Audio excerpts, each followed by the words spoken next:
He my YouTube family, welcome back to my channel. Friends, सबसे पहले मैं आपको बताना चाहती हूँ कि मैंने अपने चैनल का नाम चेंज कर दिया है। अपनी पहचान की जगह अब मैंने कंचन का सफ़र कर दिया है।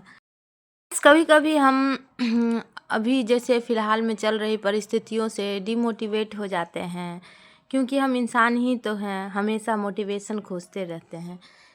लेकिन तभी जब आपका बच्चा आके बड़े प्यार से पूछता है, जो मम्मा आप पढ़ रही हो, और याद आते हैं वो पल जब आपके पापा ने आपसे कितनी उम्मीदें लगाई होंगी। पापा मम्मी कुछ कहते नहीं हैं, लेकिन अपने बच्चों से बहुत ही ज़्यादा उम्मीद लगा कर बैठे रहते हैं। उनकी मेहनत को देखिए अगर, तो उनके सामने तो हम लोग एक तिनके भर का मेहनत नहीं करते हैं जितना उन लोगों ने मेहनत किया है। तो अगर आपको भी अगर मोटिवेशन नहीं मिल रहा है, तो सबसे पहले आप अपने मम्मी पापा को देखिए। जो आपके मम्मी पापा ने कितने सेक्रीफाइसेस किए हैं, कितनी मेहनत करके आपको यहाँ तक पहुँचाया है। आपकी हर खुशियों के लिए उन्होंने अपने हर खुशी को कुर्बान किया है। जब भी आप अगर किसी गलत रास्ते पे जा रहे हैं, तो एक बार ज़रूर सोचिए कि इससे क्या आपके मम्मी पापा को खुशी मिलेगी।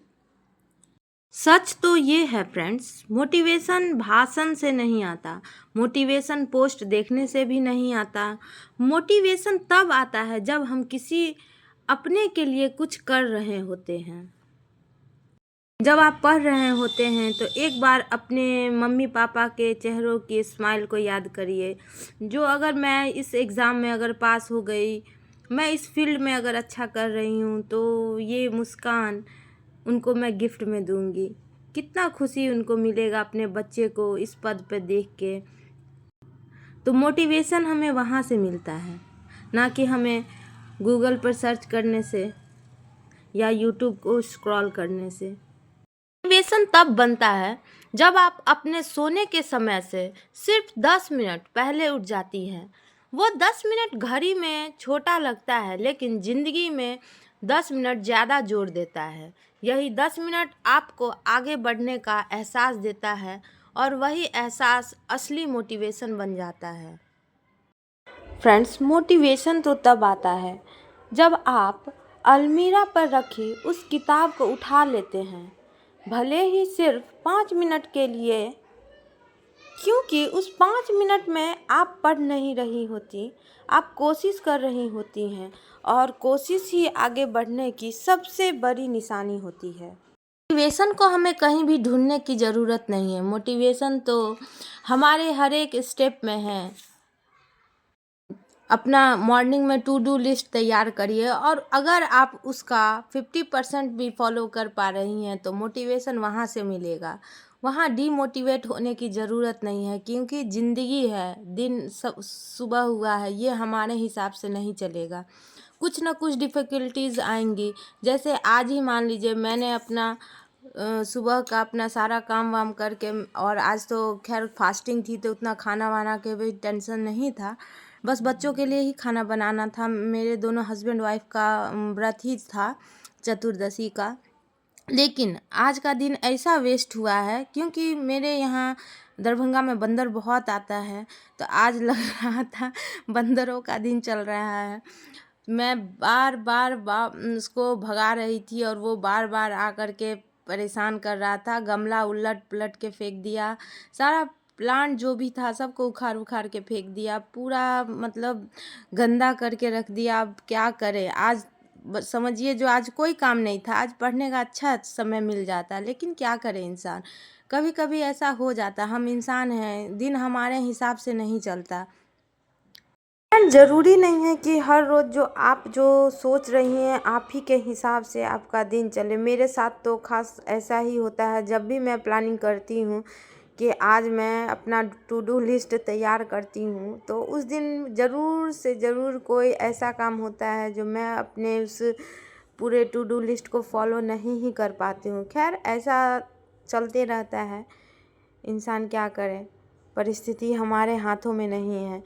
तो यहाँ मेरी हम लोग अपने लिए, तो मैं अपने लिए तो खाना नहीं बना रही थी, बच्चों के लिए लंच के लिए प्रिपरेशन कर रही थी। साथ में शाम के लिए भी कुछ कुछ सोची जो अभी तैयारी कर लूँ, क्योंकि मंदिर भी जाना था शिव जी को जल चढ़ाने के लिए।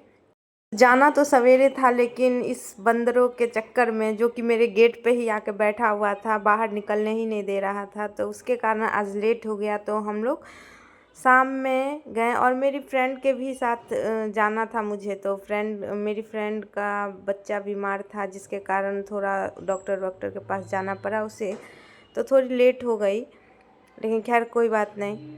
अब हम लोग मंदिर पहुंच गए हैं और यहाँ शिव जी को चढ़ाएंगे जल। आज चतुर्दशी के दिन हम लोग पूरे दिन निर्जला व्रत रखते हैं और शाम के समय खाना खाते हैं। तो खाना तो उतना मैटर नहीं करता, लेकिन प्यास से जान जाते रहता है, जबकि अभी ठंड के समय में ही ये व्रत होता है। फिर भी पता नहीं, व्रत के नाम पे ही भूख प्यास दोनों स्टार्ट हो जाती है। और यहाँ मैं अपनी बेटी को घंटी बजवा रही थी और यहाँ उसको चंदन लगा रही हूँ। देख रहे हैं ना, हमारे बच्चे कितने अभी छोटे हैं, मतलब इस उम्र के बच्चे हमारे घर में छोटे छोटे बच्चे कहलाते हैं। और देखिए, अगर परिवार थोड़ा सा भी गरीब हो तो खेलने की उम्र में बच्चा काम करता है। खैर, ये तो ज़्यादा मुश्किल वाला काम नहीं है, लेकिन ख़राब तब लगता है जब सड़क पे बच्चे भीख मांगते रहते हैं या फिर किसी फैक्ट्री में काम करते हैं, तो बहुत ही ज़्यादा बुरा लगता है। और ये छोटा सा बच्चा हम लोगों को शिव जी का तिलक लगा रहा था। और आने के बाद फिर मैं खाना वाना खा के, मेरा मन तो बिल्कुल नहीं कर रहा था अभी पढ़ने का, क्योंकि नमक खाने के बाद एकदम मन अजीब होने लगता है फास्टिंग में। लेकिन मेरी बेटी के लिए मैं एक कॉपी ख़रीद के लाई थी, तो इसका अभी पढ़ने का पूरा मूड बना हुआ था। मम्मा मुझे पढ़ाओ, मम्मा मुझे पढ़ाओ कर रही थी, तब मैं बैठ गई थी इसे थोड़ा सा पढ़ाने के लिए। और यहाँ उसको मैं पढ़ा रही हूँ। तो फ्रेंड्स, खुद को मोटिवेट रखने का मतलब हर दिन खुश रहना नहीं है। मतलब है जब मन टूटे तो बच्चों की मुस्कान याद आ जाए और मम्मी पापा की मेहनत याद आए। अगर आप आज भी कोशिश कर रहे हैं तो समझ लीजिए आप पहले से ही एक मिसाल हैं। तो फ्रेंड्स, अगर वीडियो अच्छा लगा हो तो वीडियो को लाइक करना मत भूलिएगा, शेयर और कमेंट करके ज़रूर बताइएगा कि आपके लाइफ में कौन है आपका मोटिवेशन।